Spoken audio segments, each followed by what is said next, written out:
निंगी ने पूरा food street खरीद लिया, इसलिए सुमो जिस रेस्टोरेंट का रेगुलर कस्टमर था उसकी ऑनर बहुत ही ज्यादा खुश थी। तो वो गिफ्ट के तौर पे निंगी को अपने हाथों से बना राइस वाइन देती है। निंगी ने उस वाइन की तारीफ की और वो सिर्फ 10 मिनट में ड्रंक हो गया। सुमो उसे सहारा देकर उसकी कार तक ले जा रहा था और बोल रहा था कि तुम तो कभी ड्रंक नहीं होते, इतनी सिंपल सी राइस वाइन से ड्रंक हो गए।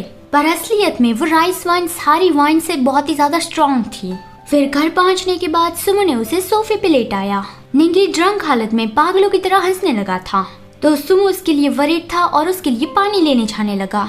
लेकिन निंगी ने उसका हाथ पकड़ के उसे रोका और कहा कि आज मैं तुम्हें पाना चाहता हूँ। ये सुन के तो सुमो का चेहरा एकदम ही रेड हो गया कि ये तुम क्या कह रहे हो। फिर निंगी ने उससे हर्ष किया और कहा कि मैं अभी तुम्हें एक सीक्रेट बताने जा रहा हूँ। सुमो को आया गुस्सा, वो उसे सुलाने की कोशिश कर रहा था, लेकिन निंगी सोना नहीं चाहता था, वो उससे अपना सीक्रेट शेयर करना चाहता था। निंगी ने कैसे भी करके सुमो को अपने पास खींच के उसे गले लगाया। फिर सुबह जब उसकी नींद खुली तब उसके सर में बहुत ज्यादा दर्द हो रहा था। सुमो उसके पास ही उसका हाथ पकड़ के सो रहा था। निंगी अपना हाथ दूर लेना चाहता था, लेकिन सुमो ने बहुत ही टाइटली उसका हाथ पकड़े रखा था। तो फिर निंगी ने अपना हाथ ऐसे वहाँ पे रहने दिया। सुमो ना कब से जाग रहा था, लेकिन अभी वो ऐसा प्रिटेंड करने लगा कि जैसे अभी उसकी नींद खुली हो।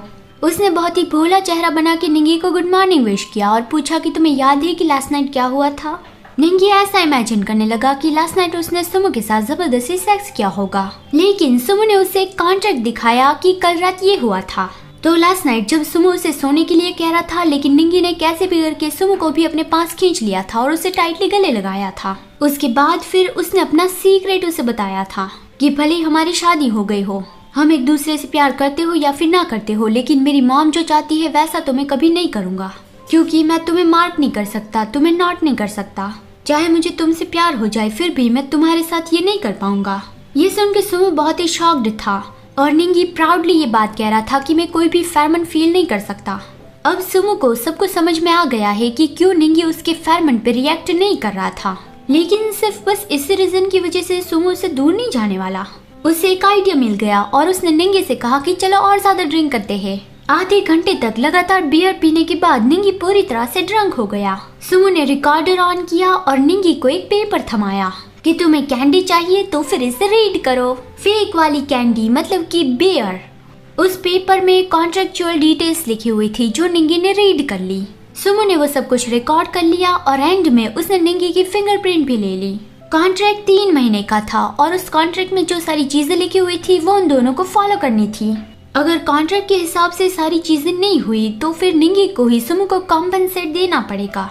कॉन्ट्रैक्ट की सारी डिटेल्स पढ़ के निंगी बहुत ही ज्यादा एम्बैरेसिंग महसूस कर रहा था। सुमो ने उसे रिकॉर्डर भी सुना दिया, लेकिन निंगी ने तुरंत ही वो कॉन्ट्रैक्ट पेपर फाड़ डाला कि तुम्हें सच में लगा था कि मैं ये सब कुछ ऐसे ही फॉलो करूंगा। लेकिन सुमो ने बैकअप प्लान का भी बैकअप प्लान रेडी रखा था।